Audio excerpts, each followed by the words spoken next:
Xitay Tashqi ishlar ministrligining bayonotchisi Zhao Lijian tönögün ötküzülgen muxbirlarni kütüp elish yig'inida Amerikaning Tayvan bilan bo'lgan 100 million dollarlik qoral bilan ta'minlash kelishimini bekor qilishi kerakligini aytdi. Zhao Lijian yana Xitoy zarur tadbirlarni qo'llanib, egilik huquqini qo'g'daydi dedi. Amerika Tashqi ishlar ministri Antony Blinken Melbourne'da bugun o'tkazilgan 4 davlat ittifoqining tashqi ishlar ministrlari yig'iniga qatnashish uchun Avstraliyaga keldi.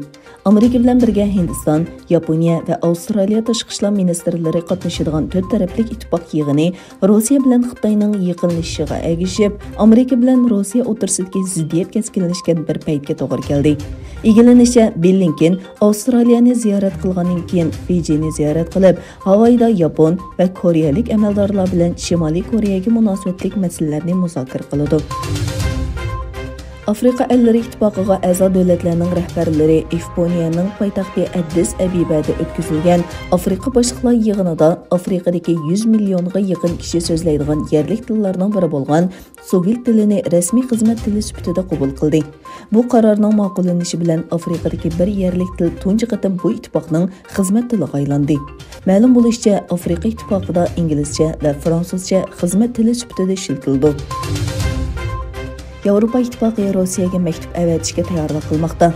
Yevropa İttifaqidagi 27 davlatning birlashma maktubining loyihasi G'arbdagi bir qism axborot vositalariga oshkorlangan bo'lib, maktubga Yevropa İttifoqining tashqi munosabat va bexatarlik siyosati yuqori darajalik vakili Josep Borrellning imzosi qo'yilgan.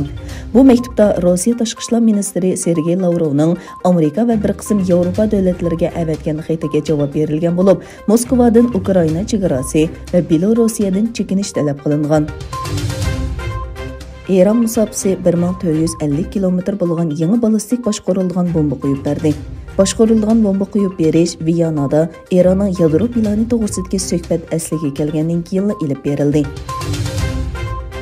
Egilanishicha, Germaniyadagi tabiiy gaz zapasi bir yilda 82% dan 35% ga tuvanlagan. Energiya ehtiyojining eshishi, bahoning o'sishi va Ukraina krizi sababidan yuz bergan davolg'ushning bu yilmi davomlashishidan andisha qilinmoqda. Tönögün İstanbul'da Pakistan Baş Ministri İmran Xonning Uyg'urlar haqidagi yolg'on so'zlariga qarshi namoyish o'tkazildi. Yaqinqi bir necha yildan buyon ko'p qatim Uyg'urlar uchirgan zulm va Xitoyni ayblashdan o'zini elib qochgan İmran Xon bu qatim yana Xitoyning tarafini oldi. İmran Xon yaqinda bir Xitoy taratqusining ziyoratini qabul qilganda o'zining Pokistonning Xitoydagi bosh elchisidan bir doklad topshirib olganligini, buningga asosan Uyg'urlarning zulmga uchrayotganligidek bir ahvolning mavjud emasligini aytgan.